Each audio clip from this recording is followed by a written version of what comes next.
আসসালামু আলাইকুম ভিউয়ার্স, কেমন আছেন সবাই? আশা করি সকলে ভালো আছেন, সুস্থ আছেন। আজকে উম মাসকলাই ডাল রান্না করব মাছের মাথা দিয়ে, রুই মাছের মাথা দিয়ে, জলপাই দিয়ে আর হচ্ছে পালং শাক দিয়ে। এই সিজনে পালং শাক আসলে পাওয়া যায় না, তবে অনেক দাম। তারপরে ১ মুঠো আনিয়েছি ডালটা রান্না করার জন্য। আর একটা অবাক বিষয়, কম্পিউটারে যখন কাজ করতে বসলাম, ভিডিও এডিটিং করছিলাম আমার জব চ্যানেলের জন্য। তখন দেখি যে একটা পিঁপড়া মনিটরের ভিতরে চলে গিয়েছে। কিভাবে গিয়েছে আমি জানি না। জানার আসলে আমার টেবিলে মাঝে মধ্যে পিঁপড়া দেখি কম্পিউটার টেবিলে। তো এর মধ্যে থেকে একটা পিঁপড়া এই যে ভিতরে ঢুকে মনিটরে আমি কাজ করতেছি আর সেও হাঁটাচলা করতেছে। তো এটা কিভাবে বের করব বা কি করব, এটাকে যদি একটু চাপ দিয়ে ধরি ও কিন্তু আঘাত পায়। তো এজন্য আ আর আঘাত দিলাম না। কিভাবে বের ও যেভাবে ঢুকছে হয়তো সেভাবেই বের হয়ে যাবে। তো যেন বের হতে পারে এজন্য খারাপ লাগতেছিল। আসলে পিঁপড়া মারা তো নিষেধ। আমাদের পবিত্র কোরআন শরীফে বলা আছে ৩ টা প্রাণী মারতে হয় না। মারা নিষেধ করা আছে। তো এর মধ্যে পিঁপড়াও আছে। তো পিঁপড়াকে খুব বেশি যন্ত্রণা যখন হয় তখন আমি পিঁপড়ার পাউডার যেটা আছে ছড়িয়ে ছিটিয়ে রাখি রান্নাঘরে। তখন কিন্তু অনেক পিঁপড়া মারা যায়। তো বেশ কয়েক বছর আগে আমি একবার পাউডার দিয়ে রেখেছিলাম যে এতে অনেকগুলো পিঁপড়া মরে পড়েছিল। তারপর থেকে আমি আর পাউডার দিই না। আমার খুব খারাপ লেগেছিল যেহেতু কোরআনেও নিষেধ আছে, আমি পিঁপড়াকে মারতে আমার খারাপ লাগে। আর যেহেতু নিষেধ আছে সেটা করব না। যত ক্ষতিই হয়ে যাক। আর পিঁপড়া কিন্তু মানুষের কথা বুঝতে পারে, আমাদের কথা বুঝতে পারে। তো এরপর থেকে যখনই পিঁপড়ার আক্রমণ হয়, কোনো ডেকচির উপরে ওরা আক্রমণ চালায়, তখন কিন্তু আমি একটা চামচ দিয়ে আওয়াজ করতে থাকি। ওই আওয়াজ শুনেই ওরা মোটামুটি চলে যায় সবাই। তো বেশ কয়েক বছর ধরে পিঁপড়ার আক্রমণ নাই আমার রান্নাঘরে। তো আমার কম্পিউটার টেবিলে মাঝে মধ্যে আমার ছেলে খাওয়া দাওয়া করে এখানে, তো খাবার দাবার ফেলে রাখে কিছু, সেখান থেকে হয়তো পিঁপড়া এখানে হাঁটাচলা করে। আজকে যে রেসিপিটা করব, এ তো মাছের মাথা ভাজি করে দিয়ে দিলাম, রুই মাছের মাথা আর টমেটো দিলাম। মাসকলাই ডালের রেসিপিটা আমার চ্যানেলের একদম প্রথমে দেয়া আছে। মাসকলাই, আস্ত মাসকলাই কিনে নিয়ে আসি বাজার থেকে, সেটাকে একটু টেলে নিই।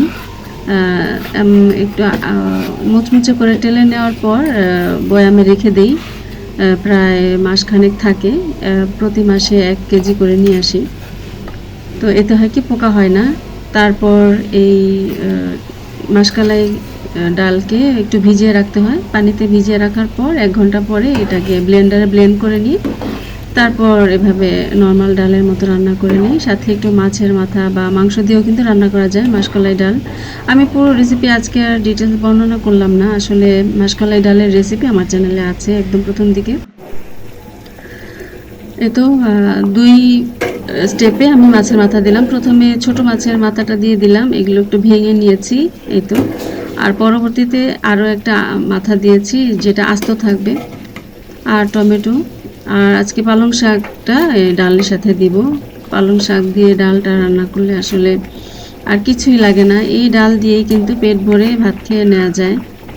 আর যখনই আমি মাসকলাই ডাল রান্না করি, তখন অন্য কোনো তরকারি আমার ছেলেমেয়েরাও খেতে চায় না। এই ডাল দিয়েই পুরো ভাত খেয়ে নেয়। এজন্য এই ডালটা যেদিন রান্না করি একটু বেশি করে রান্না করি, একদম ডেকচি ভর্তি করে। আর অন্য বিশেষ কোনো রান্না হয় না। অন্য হালকা কিছু ভাজি হয়তো হয়। তো আজকে একটু কলমি শাক ভাজি করে নেব আর এই ডালটা বেশি করে রান্না করে নিয়েছি। ১ মুঠো পালং শাক এনেছি, যেহেতু এখন পালং শাক পাওয়াই যায় না আর পাওয়া গেলেও অনেক দাম। তো ডালটা রান্না করব বলেই এনেছিলাম। আর অবশ্যই যেদিন মাসকলাই ডাল রান্না করি, আমার যেহেতু আমার বোনও একই বিল্ডিংয়ে থাকে, আমরা একই বিল্ডিংয়ে থাকি, তো ওকেও আমি দিই ১ বাটি করে যাতে ও খেতে পারে। এই ডালটা রান্না করা একটু ঝামেলা। এই জন্য ও রান্না করে না, বলে যে তুমি যেদিন রান্না করবে সেদিন আমাকে একটু দিবা, তাহলেই হবে, আমার খাওয়া হয়ে যাবে। আর আমার হাতের রান্না খেতে খাওয়ার জন্যই মূলত ও এটা করে। ও এটা রান্নাই করে না, মাসকলাই ডাল আমিই রান্না করি। আর যখনই রান্না করি ওকে দেই। তো রান্না প্রায় শেষ। কি লোভনীয় দেখতে আর সে কি গন্ধ, চমৎকার একটা গন্ধ। মাসকলাই ডালটা একটু ভালো করে টেলে নিলে কিন্তু চমৎকার একটা স্মেল আসে। অবশ্যই একটু টেলে নিতে হবে শুকনো তাওয়ায়।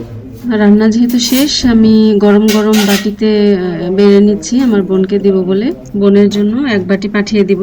আর কিছু বলার নাই। আর প্রথমে যেটা দেখিয়েছিলাম পিঁপড়া, তো পিঁপড়া মারা কিন্তু নিষেধ। আমরা অনেকে বিষ দিয়ে মারি বা স্প্রে করি, আবার চক পাউডার দিয়েও কিন্তু পিঁপড়া ধ্বংস করা যায়। কিন্তু পিঁপড়া কিন্তু আমাদের কথা শুনে। যখনই কোনো আমার রান্নাঘরে পিঁপড়া অনেক দল বেঁধে চলে আসে বা কোনো খাবারের মধ্যে পাতিলের মধ্যে চলে আসে, ওরা কিন্তু পাতিলের চতুর্দিকে হাঁটাচলা করতে থাকে।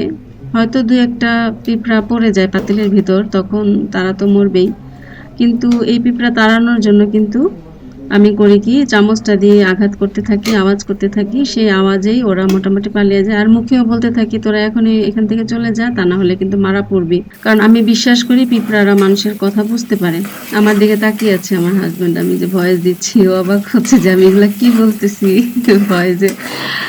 পাগল টাগল হয়ে আসলে ভয়েসে সবকিছুই বলি এখন, কারণ আমার বন্ধুরা যারা আমার ভিডিও দেখে তাদেরকে আমি আমার পরিবারেরই একজন মনে করি, সদস্য মনে করি। এখন সবকিছুই শেয়ার করি মোটামুটি। আমার যা বলার সবকিছুই বলে দেই ইউটিউবে, এই চ্যানেলটাতে। মাঝে মধ্যে ভয়েস দিতে ইচ্ছা করে না, তখন মিউজিক দিয়ে ভিডিও ছেড়ে দিই। তো আর কিছু বলার থাকলে অবশ্যই বলি। আর এই তো কলমি শাকটা রান্না করে নিচ্ছি, অল্প করে রান্না করব, যেহেতু ডাল দিয়েই খাওয়া হবে, সবাই ডাল দিয়েই খাবে। আর অল্প করে শাক রান্না করছি, দুটোই শাক রেসিপি হয়ে গিয়েছে, কিন্তু শাক একসাথে যেহেতু বাজার করে নিয়ে আসছি, কলমি শাক প্লাস হচ্ছে পালং শাক, তো শাকগুলো কিন্তু থাকে না, ফ্রিজে রাখলে নষ্ট হয়ে যায়।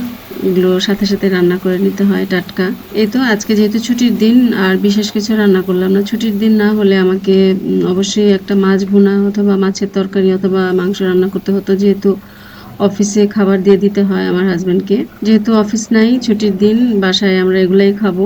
আসলে বলতে কি, শাক সবজি খেতে আমার বেশি ভালো লাগে। এইরকম একটা শাক হলে কিন্তু আমার আর কিছুই লাগে না। তার উপরে আবার মাসকলাই ডাল রুই মাছের মাথা দিয়ে, দুইটাই খুবই মজার রান্না। আর আমার ফ্যামিলির সবাইও এগুলোই পছন্দ করে।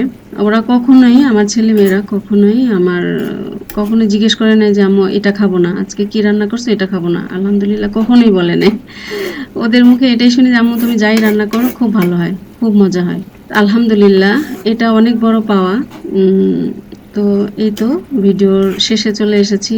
আজকের ভিডিওটা কেমন লাগলো অবশ্যই ছোট্ট একটা কমেন্ট করে জানাবেন। যারা নতুন এসেছেন তারা সাবস্ক্রাইব করে পাশে থাকতে পারেন। অল বেল আইকন প্রেস করে দিলে নিত্য নতুন রেসিপিগুলো আপনাদের কাছে নোটিফিকেশন চলে যাবে। আর যারা নিয়মিত আমার ভিডিও দেখছেন সকল বন্ধুকে অসংখ্য অসংখ্য ধন্যবাদ। ভালো থাকবেন সবাই, সুস্থ থাকবেন, বেঁচে থাকলে ইনশাল্লাহ দেখা হবে পরবর্তী কোনো ভিডিওতে। আসসালামু আলাইকুম।